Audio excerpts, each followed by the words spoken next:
বানিয়ে নিয়ে একটা দিদি চানাচুরটা ঢাল তাড়াতাড়ি। মুড়িও খাচ্ছে, গাজর। এখানে সবার জন্য মুড়ি মাখা হচ্ছে। আমি দিদি দুজনা মিলেই মাখাচ্ছি। এখন ইনি মাখাবে। লবণ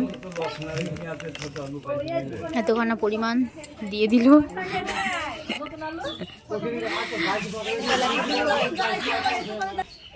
এখন তেলের বোতল থেকে তেল ঢালছে। অনেকটাই তেল দিচ্ছে, তেল দিলে স্বাদ হবে বলে।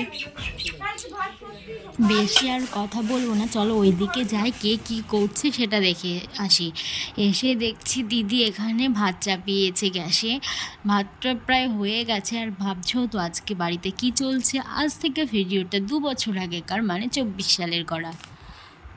প্রায় 2 বছর আগেকার করা। সেদিন ছিল জেঠিমাদের বাড়িতে ঘর ঢালাইয়ের পরের দিন। তো সকাল সকাল সেখানে গিয়ে রান্না বান্না সমস্ত কিছু চলছে।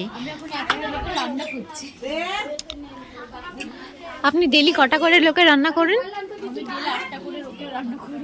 তাহলে আপনার ক্ষমতা কখনোই হতে পারেনি যে আপনি 100টা লোকের রান্না করবেন। ঠিক 8টা লোকের প্রায় 15-20 দিন ধরে রান্না করছি, তাই অভ্যাস হয়ে গেছে।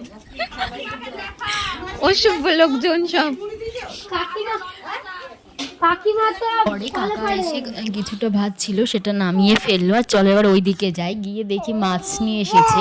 আর মাছটাকে এখন আমাকে সুন্দরভাবে পরিষ্কার করে ধুয়ে দিতে হবে। ওরা রান্না করবে, মানে দিদিরা। আমি মাছ কাটতে ধুতে খুব পছন্দ করি, খুব খুব আমার একটা প্রিয় কাজ মনে হয়। মাছটাকে ঢেলে এবার ধুয়ে ওদেরকে দিয়ে আসি। আর এবার ওই দিকে যাই, গিয়ে দেখি ওখানে কী কী সবজি এনেছে।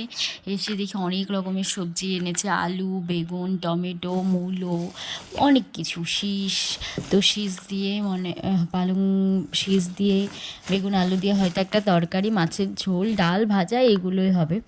তো আজকে আগের দিন ঢালাই হয়ে গিয়েছিল। গাজর, অনেক কিছু নিয়ে এসেছে। তো যে যেরকম পারছে সে সেরকমভাবে সেই দিকে কাজ করছে। এখানে দিদি আলু কাটছে আলু ভাজার জন্য। ওই দিকে দিদিরা রান্না করছে মাছের ডালটাকে সম্বারা দেবে বলে। মিঠু দি খুব সুন্দর করে রান্না করছে।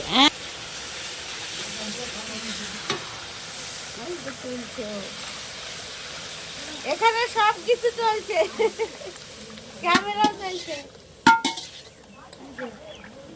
তাও প্রায় শেষের পথে। তারপরে মাছ ভাজা, মাছের ঝোল, এক চাটনি, সমস্ত কিছু হয়ে গেল। তো ভিডিওটা মানে হচ্ছে, তো ভিডিওটা কেমন লাগলো অবশ্যই কমেন্ট করে জানিও।